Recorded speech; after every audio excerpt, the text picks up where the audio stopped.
From the southeastern corner of western North Carolina, this is Folklore.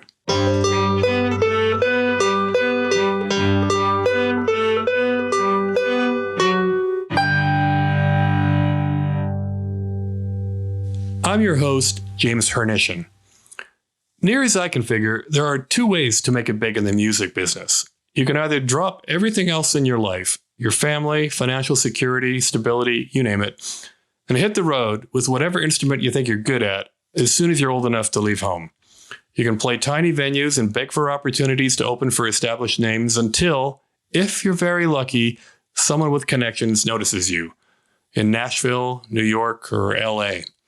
Or you can plug away at your craft quietly, writing songs, practicing whenever you have a chance, and slowly, over many years, convert a hobby into something that begins to threaten your day job. Aaron Burdett did not spend the last 20 years knocking on doors in Nashville. Instead, he stayed close to his home in Saluda, where he got married, started a family, and turned one of his hobbies into a successful construction business. The 7 new homes coming together on Greenville Street in Saluda, that's his work. But along the way, he also managed to become one of the region's best singer-songwriters. He won awards from Merlefest, the USA Songwriting Competition, Mountain Stage, the North Carolina Songwriters Co-op, the list goes on. None of that posed any threat to his day job, though. And then, this summer, someone with real connections finally noticed him. When the Steep Canyon Rangers, one of the country's best-known bluegrass and Americana bands, lost their guitarist Woody Platt, they reached out to Aaron. A few weeks ago, he officially joined the group, and things just got a whole lot more interesting for both him and his family.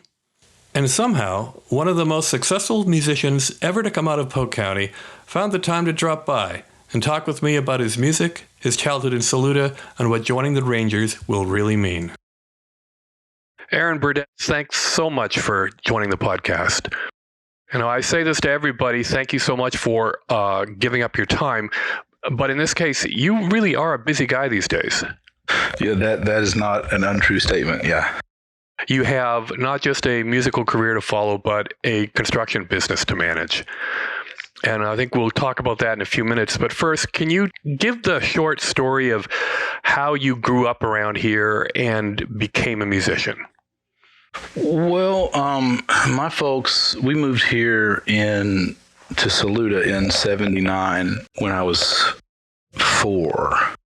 I was born in 74. My parents met in college and in sort of eastern-ish North Carolina.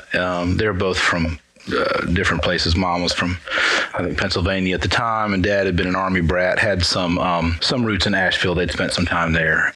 But we first moved to the area here. Dad was a furniture repairman, antiques. He was all into antiques. And anyway, we moved to Hendersonville area up to Pinnacle, way up on top of Pinnacle Mountain I think we moved there when I was 2 or 3. And then we lived over in Zirconia, Tuxedo area.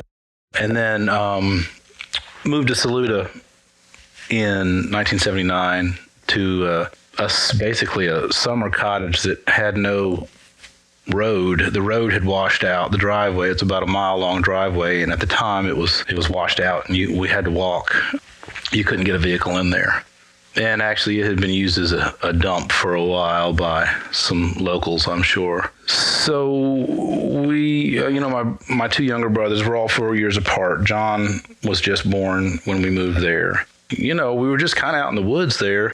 A mile-long driveway might as well be 50 miles when you're 8 years old. So we spent a lot of time out there just playing in the woods out there. Mom and Dad, that's what they wanted to do. We had lots of friends in town, but I just remember being a little bit isolated out there, entertaining ourselves, which was just how it was. Didn't feel odd at the time. But Dad was always, and Mom too, but Dad was into music.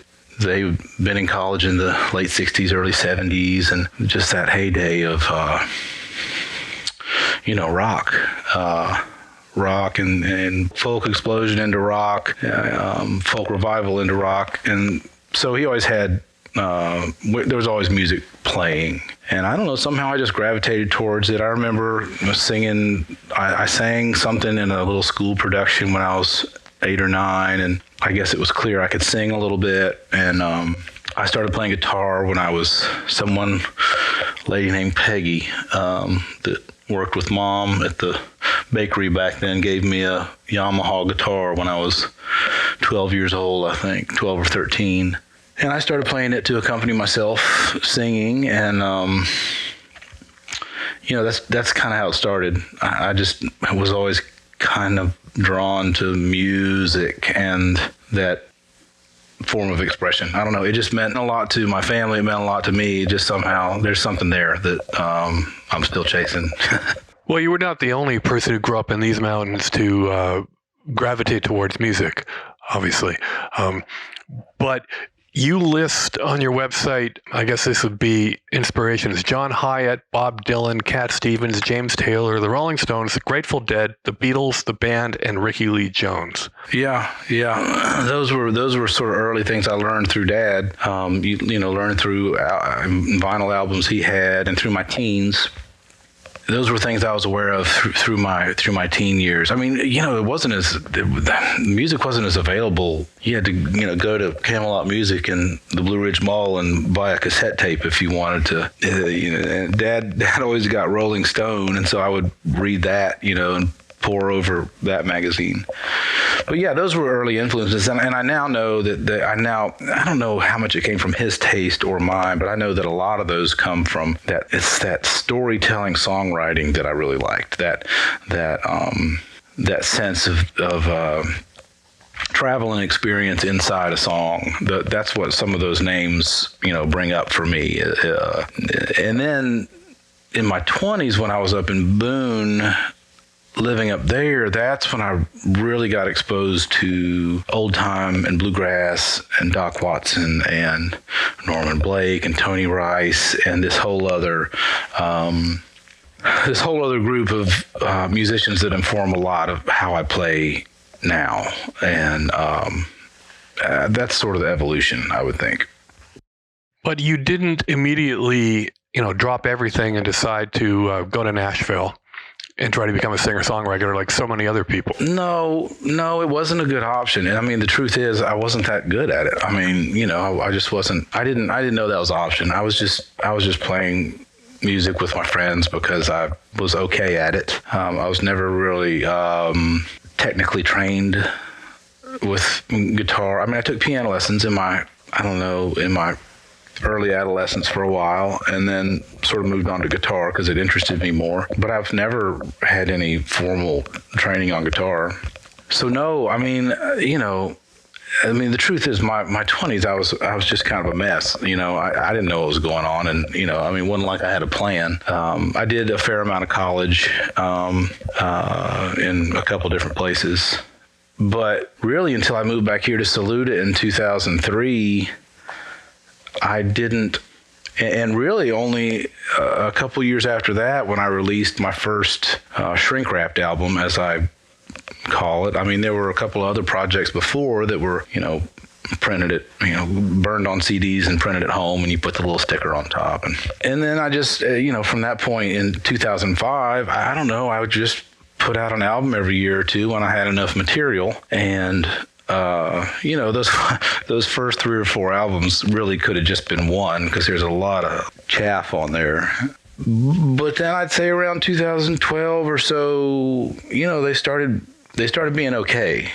Are you saying that you decided you had acquired some degree of proficiency in writing songs, or were people telling you, "Hey, wait a minute, Aaron, these songs are good"? Well, it's a little bit of both. I mean, that's sometimes that's how you can tell they're good, is if other people reflect that back. I think I've always had an aptitude for putting a lot of emotion into songs and performances, but that doesn't necessarily mean the content or the vehicle or the short story is really that well crafted. Those are kind of two different things. It's great if you have both. And it's great if the song itself carries that emotion no matter who is singing it. It's just been a very long evolution from, I think I want to do this. Oh, I think I can do this. Oh, this seems to be going okay. Yeah, and there are ups and downs, but it has clearly steadily improved over time, and commercially has done better over time. But it's taken 20 years to get from there to here. Well, that brings up a lyric I found on one of your earlier songs called "Not in Any Hurry," where you write, "I'm not in any hurry because I know that won't help me. Places I'm supposed to be are the places I'll be." Yeah. That's a super early song, and my evolution as a human. I moved back here to Saluda because I had just recently gotten sober. As many people in their 20s, I indulged too much, and it had gotten to be a problem. And so, part of that time there is when I was just figuring out, how to be a normal adult sober human in the world. And so a lot of that is just about accepting where you are and what is, and working with what you got and not trying to hide from it, and looking at it and just being clear with where you are and who you are and what you're doing, and that informs a lot of who I am today. That's something I've kept up with ever since then. And yes, if I'm striving or pushing too much, that's not going to help. I mean, I haven't sung that song in 20 years, and I probably won't ever again, but the concept stands. And while you were, I guess, evolving as a musician, you also started a business, Solstice Construction. Is it fair to say that those two revenue streams or career paths are conflicting, or are they competing with each other? Well, it's hard to say. Things have changed a lot in the last few months since I got hired by the Steep Canyon Rangers. I mean, the truth was, by the time I was back here in Saluda, I was in my late 20s. And I've been able to see, it's easy to be in a van when you're 22 years old, because you can ride around in a van with 5 or 6 people and make $30 a night and be fine, no responsibilities. But so I had also seen a lot of my friends that were doing that. They had imploded at that point. They had gotten married in their mid 20s and divorced by their late 20s, maybe with or without kids. Some of them that were still married were having kids, and it was clear that, that lifestyle was incompatible with family life. And so partially because I didn't want to do that, and partially because I didn't have an option to do that. I mean, I didn't have any professional support. I didn't know how the industry worked. I didn't know anything. When I got back here, I started working, carpentry and remodeling, and I had done a fair amount of that in the past, and, worked locally for builders for a couple of years, and then realized I just wanted to do something on my own. Started doing, quit that job, printed up a business card, and started doing handyman work, which, led to building a deck, which led to, getting contractor's license, and I got my first house to build in 2007.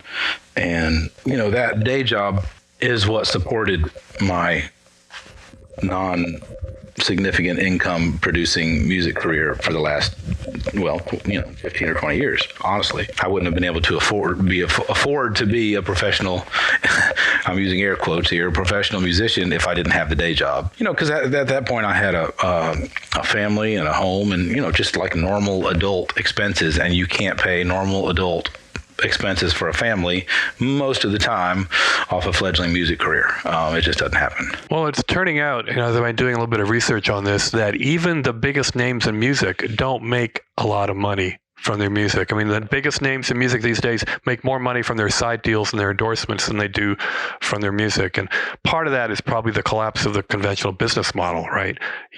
Streaming just does not pay a significant amount of money. So at that same time, 2003, 4, 5, well, really slightly before that, but it was really starting to have an effect at that time. The entire, income stream model for the industry just completely flip-flopped, collapsed, really. It used to be, you remember the phrase, touring in support of the album, Boston, touring in support of the album blank. Well, that's what it used to be. There was no money in the shows. It was the album sales, but that was huge. The album sales was what where all the revenue came from. And the shows were only to sell albums.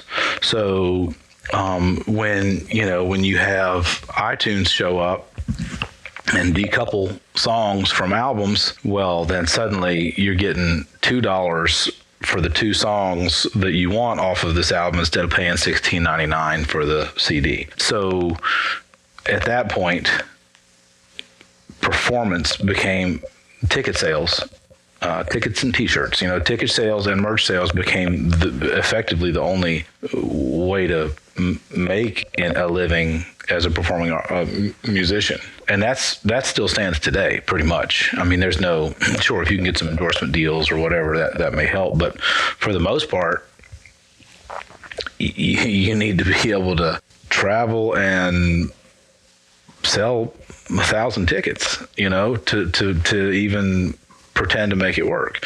And of course, this is all different levels. Obviously a singer-songwriter, a single solo singer-songwriter is a different situation from, a band of 6 people with a bus.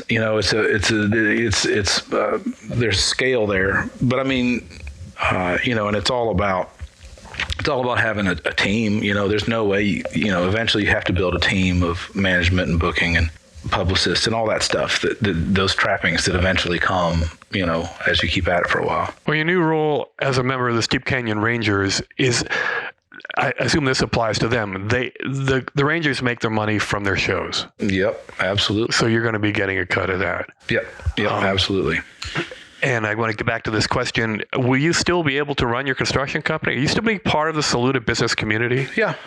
I mean, the truth is I've kept both of these plates spinning for many years. And the ratio is changing a little bit. It used to be 25-30% music and 75% construction is where I spent my work time, and at this point, well, it's going to be more like 50-50, 60-40, it just depends on the day and the week. Rangers are weekend warriors. We go out maybe Friday, Saturday, Sunday. So it's not like we're gone for 2 weeks or anything. And, just like I said, you have good help in your, the only thing that makes it feasible is that in my 3 aspects of my life, my home, my construction business, and my music business, I have very good help with all of those. My wife helps keep the home thing running smoothly. My brother and Will and Nate and the bookkeeper and everybody that helps us down at the office keeps the construction side running well.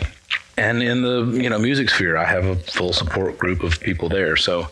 And truthfully, as the business has grown since, early pandemic, we had already built that infrastructure in. So, I mean, I'm able to do sort of higher level management stuff. So, yeah, I mean, that's work I can do in 3 or 4 days a week when I'm here. Still sounds like a full week for you. Oh, it's nuts. I'm not, it's ridiculous. It's a transition time. This all just happened in the last, it's the end of October now. And, I didn't officially join them till, early September. I got the call in June, and then we tried it out for a while. So, this is all very new, but it's all compatible. We're just going to have to, there's a narrow path through to make everything work. Joining the Steep Canyon Rangers, they're a quasi bluegrass band. They got drums sometimes, so that sort of violates the rule. But it seems to me to be kind of consistent with your approach. I mean, again, if you people describe your music as a blend of Americana, country, blues, bluegrass, and folk. There's a little rock in there. Will joining the Rangers change your approach to your personal music, do you think? Well, I don't know. I can't see how it would change that much. I mean, I really just, they hired me to do the same thing I do with them. And, I know several other people who have had, many musicians that are in these bands at that level, they all have side solo gigs, of their own stuff, because there's, like I'm writing songs now to take to the Rangers that are not appropriate for my band. There's some Venn diagram overlap, but I mean, it's really not, oh no, this is a Rangers song. Let me take this over here and see if it works. Or no, this doesn't fit them well. This would be something for my stack over here. We're cut from the same cloth. I mean, that's what's been so neat about this process is I had never I had never considered or thought about such a thing. But after we started talking about it and looking at it, it was like, oh yeah, you know what, this really does make a lot of sense. We kind of do the same thing from slightly different angles, but it's, incredibly compatible. Here's one aspect which I think a lot of people might not realize, and that is that you're known as a singer-songwriter, and a lot of your music is you and guitar, basically. But I remember one concert you gave at on Main Street in Saluda, and you came out with an electric guitar, and the whole evening was like progressive guitar. It was not country. It was not folk. And I was blown away by what you could do with that guitar. And you don't do that much of it, though. No, for 6 or 8 years, I ran more of an Americana band where I would play about half and half acoustic and electric. And of course, we had drums and bass and lap steel and some pedal steel. And that just wasn't, that sort of fell apart in, I don't know, 16, 17, 18, I can't remember exactly. But at that point, I started just playing some acoustic duo shows with a mandolin player, and that started going really well. We added Kim France on bass and vocals, and really started getting a lot more traction out of more of the acoustic rootsy, slightly progressive grassy leaning stuff. I don't know. It just worked better. I think it presents the songs a little better. Sometimes the rocky Americana band, covers up some of the flash and bang of the, all that ensemble sort of covers up the songwriting and the vocals and all that. So we started doing this other thing and slowly assembled what was really more like a progressive bluegrass band.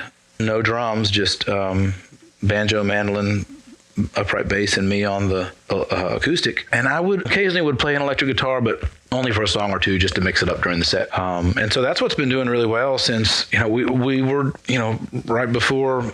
Late 2019, early 2020, we were doing, we were starting to get some traction and doing pretty well, and charting, and seemed like something was actually starting to happen. And then, of course, everything fell apart in early 2020. Nobody knew if music was over or what, So at that point, for whatever reason, construction started booming. So, the balance here shifted significantly. So for, 2 years, I was like 5% music. We would go in and record some stuff, but there was no live performance. I would do Facebook Lives from my basement, and then just really strong on this construction side, and sort of built that up. My brother moved back from Chicago and started helping me, and he's practically running the business now, and just really built up a really solid existing successful construction business with work lined up for quite a while. Well, then music starts coming back, and it's like, okay, I can do some of this. And then my music career, we would travel a few days a month. We would play regionally, or occasionally we would go out to Colorado. But we were playing, 4 or 5 gigs a month at best.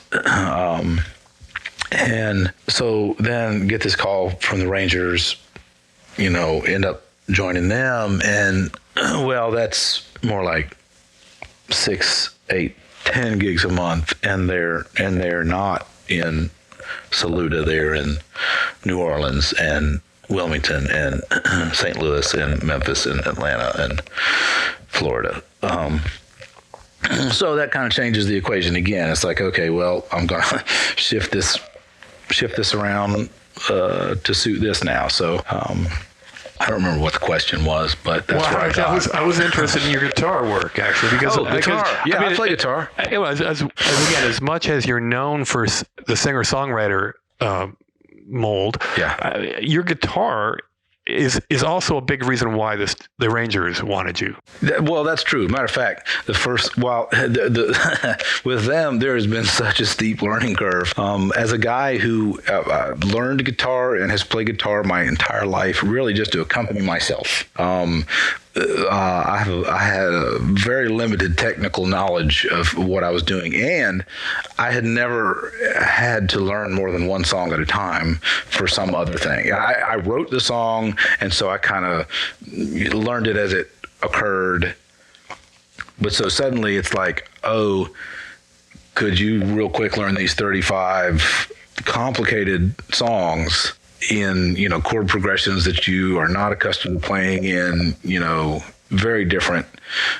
The learning curve has been steep and significant. So I'm learning a lot with them about pulling pieces I already had together into my guitar work. But what they had said originally, when we were kind of courting each other, when their singer Woody left or announced he was leaving, they realized they needed to coalesce and fill in his spot, or they needed to hire somebody, and they weren't sure what was going to happen. So a lot of them started covering his songs, singing his songs. And so Burdett still sings a lot of his songs. And one of the first things as it looked like it was working out, they're like, dude, just focus. We can sing the songs. We want you to sing the songs, but if you've got to focus your efforts, none of us can play the guitar. You're going to have to carry that 100% when we start doing this. And so, kind of focused on that and singing a few songs. And now I sing a few more, and we're sharing those responsibilities. But thank you. I'm a fair rhythm guitar player, and I'm definitely getting a lot of practice and improvement playing with them. So it's actually it's almost like getting a lesson every time we play. So I do have high hopes that in a year or two, I'll be a few levels up from where I was when I started. Well, you're being very modest. I mean, when I think back to that concert that you were playing where you surprised me with your electric guitar stuff, because it wasn't bluegrass. It was right. I don't know. It wasn't prog rock, but it was somewhere in between. And I remember thinking, well, this is kind of like Bruce Cockburn, one of Canada's greatest singer-songwriters, who's actually probably just as good a guitar player as he is a singer-songwriter. But you're going to get known for one thing, probably. And are you going to continue writing songs which are based on stories from this part of the world?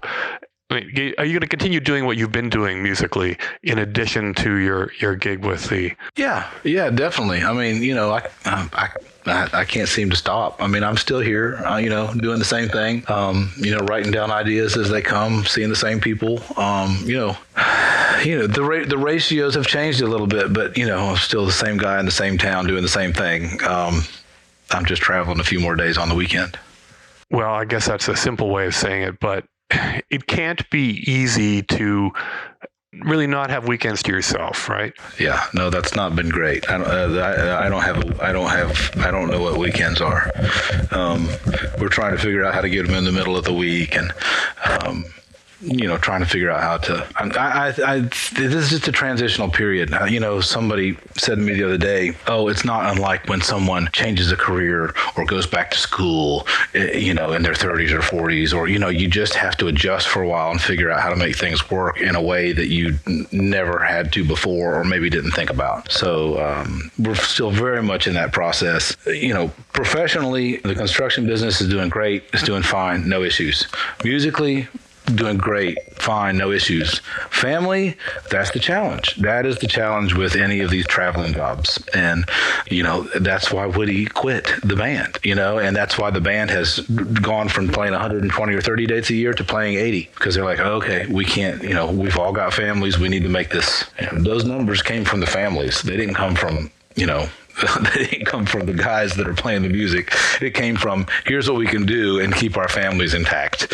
So, I mean, that's the thing that's going to take the most adjustment. All the other stuff, no problem.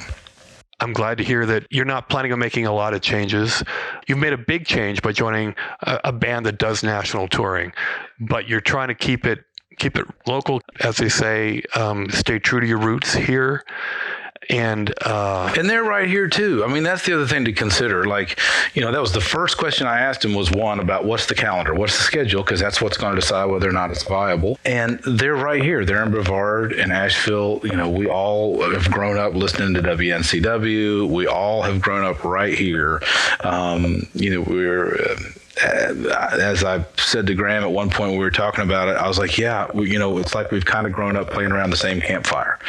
Never played together, but we've been standing around the same environment forever and had the same influences and the same different experiences. But yeah, it's when everybody's right here. I think that's another thing that helped them choose me too, was, this is a guy that's a known entity in the region and in the industry, and he's, we're all kind of the same pressures, the same balancing acts to try to perform. Absolutely.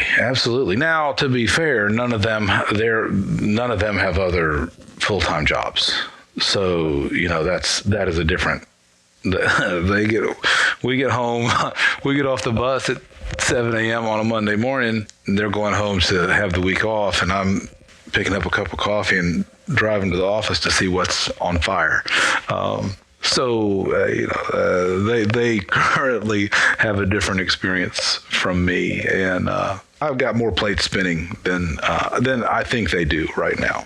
Right. Well, I think that's a good place to wrap up, because I want to finish off with a brief discussion of your latest personal product, a song called Denver Plane. Oh, yeah. And it's a big contrast to that first little bit of lyrics I quoted at the beginning, where you weren't in a hurry. And now you're counting gates in airports and running after banjo players. And it seems like your day-to-day life in Saluda in Polk County is still being reflected in your lyrics. Now, did you write Denver Plane after you had been playing with the Rangers? Oh, no, I wrote it like 2 or 3 years ago, before I had any idea. The story as presented in the song is what happened. My band was flying out to Colorado, and they were flying out to Colorado, and so we were visiting in the Nashville airport. Got to the connection, and it was all jacked up, and we just ran. And I wrote down Running with the Rangers, counting down gates, and then slowly built it into a song. We recorded it spring of 2022, just to release at some point. They called me a few months later, and then I formally joined the band in September, and the song was slated to release mid-October. So, these things take forever. It's not like you go in and record a song and put it out. You go in and record a song, and it may take 6 months or 8 months or, even a year for it to get out. So all that happened long before I had any inkling that, I was going to be hanging out with them. So just a lucky turn of events. Yeah, it's an uncanny coincidence, I would say. All right. Well, thanks again. And we'll leave the listeners with a little snippet from that song to close off the podcast. Great. Thanks, James.